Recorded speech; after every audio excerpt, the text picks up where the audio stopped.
개인회생이나 워크아웃을 진행해야 되는데 진행 비용을 마련하기 굉장히 어려운 경우, 지금 당장 소득이 없어도 신청이 가능할 수 있거든요.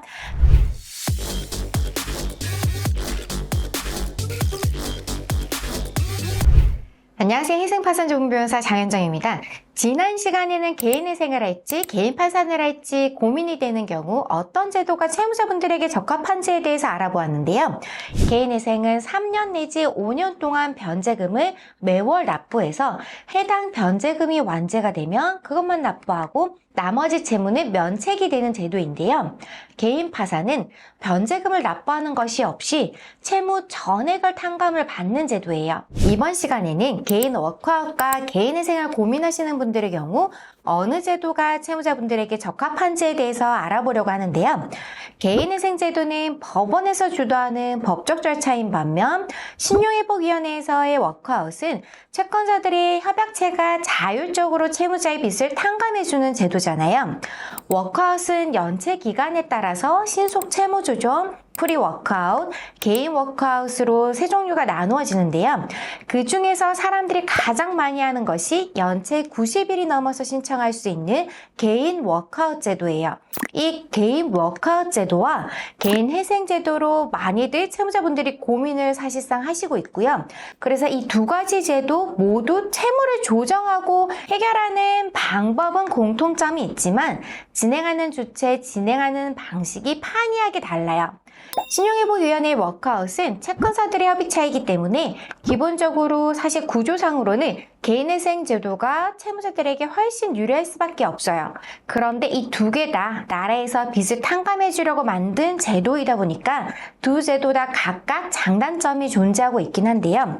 그래서 이번 시간에는 어떤 경우에 개인 워크아웃 제도를 선택하는 것이 유리한지 5가지의 경우를 말씀드리도록 할게요.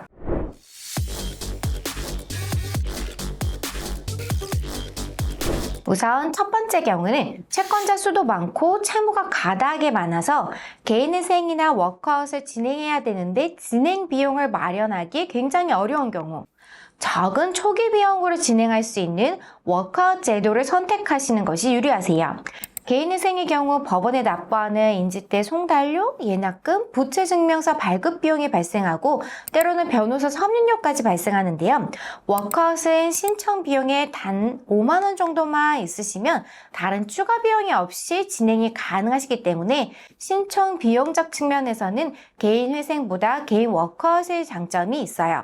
두 번째의 경우는 지금 당장 소득이 없는데 채권자로부터의 독촉을 중단할 필요성이 있을 경우 워크아웃 제도를 선택하시는 것이 유리하세요. 개인회생을 신청하려면 지속적이고 반복적인 소득이 있어야지만 가능한데요. 워크아웃은 가족들의 지원을 받아서 변제를 할 수 있다면 지금 당장 소득이 없어도 신청이 가능할 수 있거든요.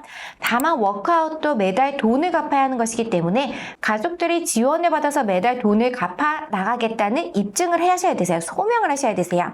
가족들이 대신 갚아주기라는 사실을 증명해 줄 만한 확인서나 증빙서류를 가지고 신용회복위원회 담당자와 상의한 후에 이에 대한 허가가 나야만 해요. 그래도 가능한 부분이 있는 한 거죠.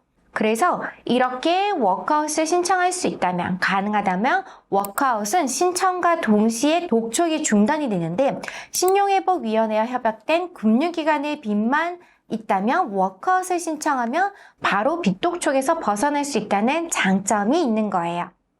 세 번째 경우는 배우자 앞으로 되어 있는 재산이 굉장히 많은 경우는 워크아웃 제도를 선택하시는 것이 유리하세요. 개인회생은 법원마다 차이가 있지만 배우자 재산의 2분의 1을 채무자 본인의 재산으로 일률적으로 처리를 하고 있기 때문에 배우자의 재산이 굉장히 많을 경우 채무자 본인의 청산 가치가 높아져서 월 변제금이 올라가는데 배우자 재산이 많으면 매달 내는 월 변제금이 올라가게 되고 한편으로는 배우자 재산이 굉장히 많은 경우에는 개인회생이 불가능해질 수도 있어요. 그런데 워크아웃의 경우에는 배우자 재산이 있더라도 일률적으로 상정하지 않고 개인회생보다는 훨씬 더 유연하게 계산을 하고 있거든요. 그래서 채무자 본인의 재산은 없지만 채무자 재산이 많은 케이스라면 개인회생보다는 워크아웃이 훨씬 유리하세요. 네 번째 경우는 청산 가치가 높게 나오는 경우인데요. 예를 들어서 사행성 채무가 굉장히 많거나 명의신탁인 경우 등 청산 가치가 높게 평가될 경우에는 워크아웃 제도를 선택하시는 것이 유리하세요. 청산 가치가 높게 평가되면 변제금이 예상보다 높게 나올 가능성이 많고 회생을 하였을 때 원하는 결과가 혹은 수행 가능한 변제금이 안 나오는 경우가 있어서 이럴 경우에는 워크아웃을 선택하는 것도 하나의 방법이 될 수 있으세요. 다섯 번째 경우는 채무자 본인이 개인 소득이 많고 매월 소비하는 생활비도 많아서 최저 생계비로 생활이 어려운 경우라면 워크아웃 제도를 선택하는 것이 유리하세요. 개인회생은 소득에서 최저 생계비를 뺀 금액 전부를 무조건 매달 변제금으로 변제해야 되는 것이라서 소득이 높으신 분들은 매월 내야 하는 월 변제금이 많아서 생활이 힘들 수 있으세요. 그런데 워크아웃의 경우에는 변제 기간을 8년 내지 최장 10년까지 정할 수 있어서 긴 기간 동안 적은 월 변제금으로 진행이 가능할 수 있어요. 그래서 매월 들어가는 생활비가 너무 많아서 최저 생계비로 도저히 생활이 안 되는 경우라면 개인회생보다는 월 변제금이 적은 워크아웃을 선택을 하셔서 진행하시는 것이 유리하신 거죠.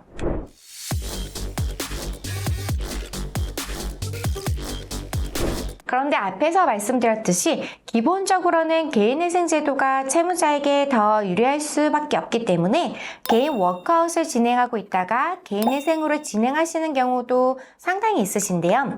워크아웃을 하고 있더라도 개인회생을 진행하는 데는 문제가 없으시기 때문에 여러 가지 사정으로 인해서 개인 워크아웃을 선택하셔서 진행하시다가 나중에 개인회생으로 전환을 하셔도 되세요. 이번 시간에는 개인회생을 할지 워크아웃을 할지 고민되는 경우 워크아웃 제도가 채무자분들에게 더 유리한 경우에 대해서 알아보았는데요.